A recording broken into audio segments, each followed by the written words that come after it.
Salam sejahtera Malaysia, denyut nadi suara rakyat bergema di channel ini. Jangan lupa tekan butang subscribe, like dan share. Malaysia kita punya, cintai Malaysiaku, kita jaga kita.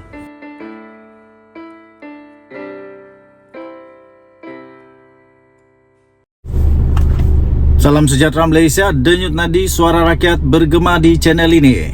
Tuan-tuan dan puan-puan yang dihormati sekalian, Tok Guru Hadi Awang memang dah cukup tua. Tok Guru Hadi Awang kerana usianya sudah tua, banyaklah penyakit-penyakit yang datang. Tapi penyakit ini bukan penyakit fizikal ya tuan-tuan dan puan-puan. Kita doakan semoga Tok Guru Hadi Awang tak kena serangan penyakit fizikal.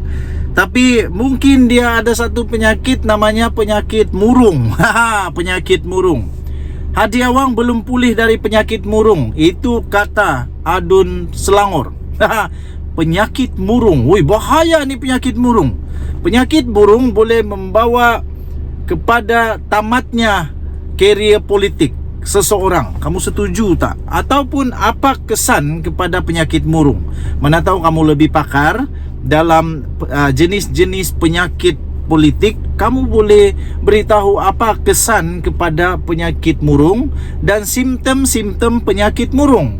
Kita tahu penyakit lompat, sudah kita tahu simptom-simptomnya gila kuasa, simptom-simptomnya nak berkuasa, simptom-simptomnya macam-macam simptom lagi lah untuk penyakit lompat. Tetapi penyakit murung, apa pula simptom dan kebahayaan dia? Kamu boleh komen.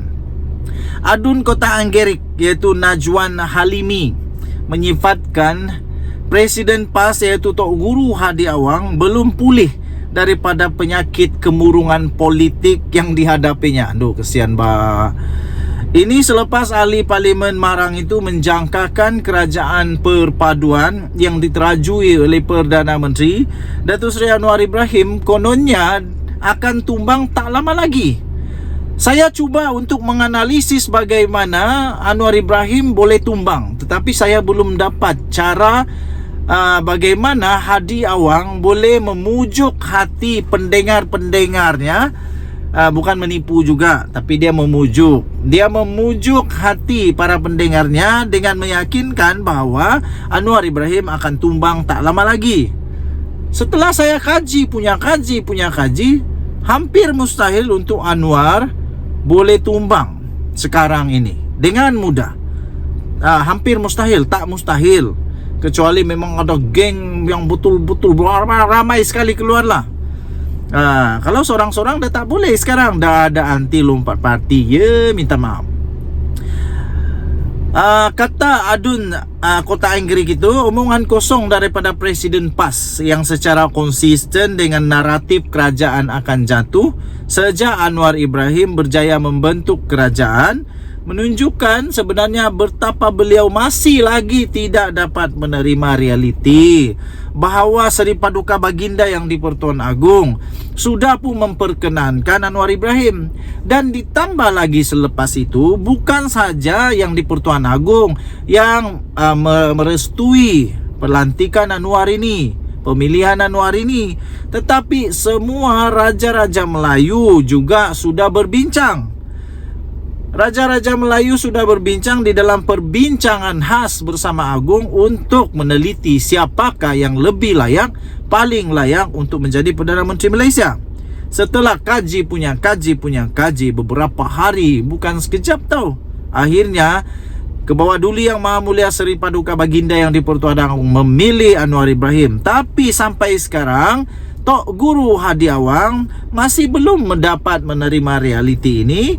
Dan menurut ahli Adun Kota Anggerik itu lagi, dia kata beliau masih tidak dapat menerima realiti serta belum pulih daripada penyakit kemurungan politik, kata pemimpin PKR itu dalam satu kenyataan. Kamu setuju? Terpulang. Semalam Abdul Hadi Awang berkata dia menjangkakan kerajaan pimpinan Anwar akan runtuh tanpa menyebut mengenai asas jangkaan itu. Secara pribadi saya tak percaya Anwar Ibrahim akan runtuh pada bila-bila. Tapi kalau runtuh pun Apa kena mengena dengan saya juga? Tak ada apa-apa. Cuma saja saya menjunjung titah Seri Paduka Baginda Yang di-Pertuan Agong sebagai pemerhati politik Malaysia. Saya patik menjunjung ke bawah duli Yang Maha Mulia Seri Paduka Baginda Yang di-Pertuan Agong punya titah bahawa jangan lagi ada ketidakstabilan, jangan lagi ada pertukaran lagi dalam Perdana Menteri. Aduh, teruk betul. Denyut nadi suara rakyat bergema di channel ini. Bye-bye. Salam sejahtera Malaysia. Denyut nadi suara rakyat bergema di channel ini. Itu hari, saya masih ingat lagi. Ada satu laporan berita mengatakan Sultan Kedah, ke bawah duli Yang Maha Mulia Sultan Kedah pernah menegur Tibai ke apa tu, tapi tegurlah, pernah menegur Sanusi di depan pegawai-pegawai daerah kalau tidak silap, ataupun di depan orang lain lah yang pasti. Dia Baginda berkata Sanusi perlu berbaik-baik dengan kerajaan pusat, dengan Anwar Ibrahim. Janganlah melawan sangat, sebab akhirnya nanti perlu juga bantuan daripada dia.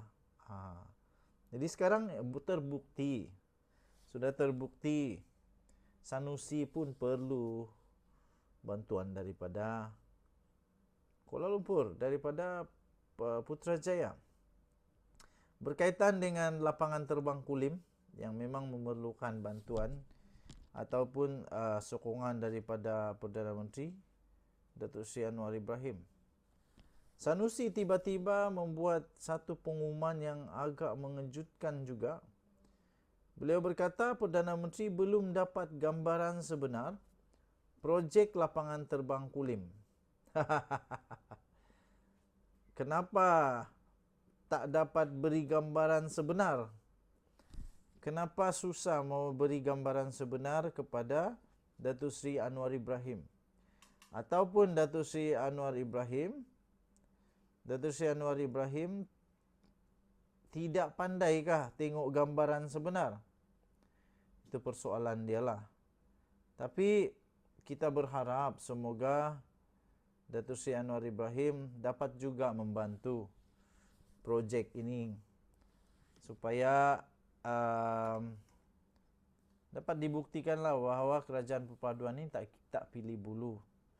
Projek megah, projek mega Kedah Aerotropolis yang merangkumi beberapa komponen termasuk lapangan terbang antarabangsa Kulim, KXP, merupakan projek berimpak tinggi yang dibangunkan melalui pelaburan syarikat swasta tempatan tanpa melibatkan peruntukan kerajaan persekutuan. Oh, begitu.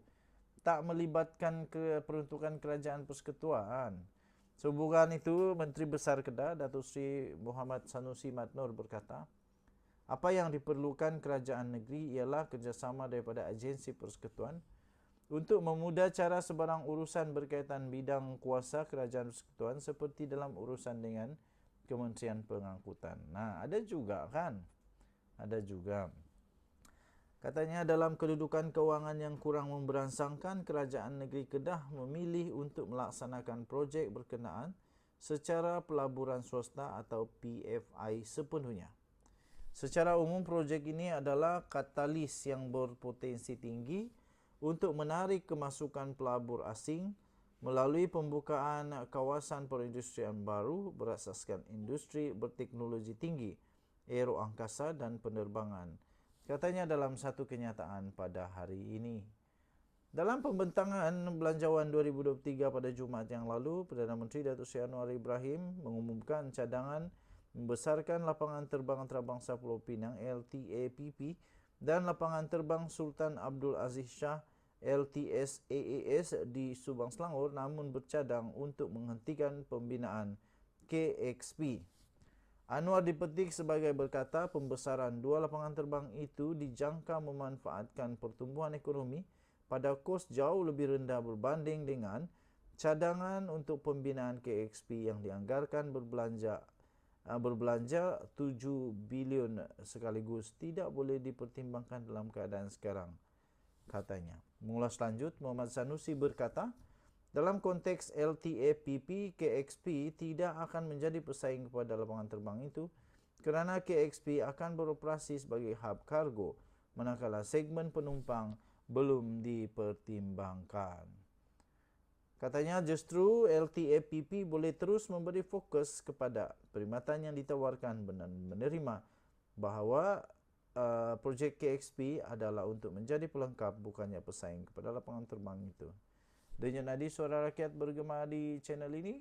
Kita jumpa lagi. Bye-bye.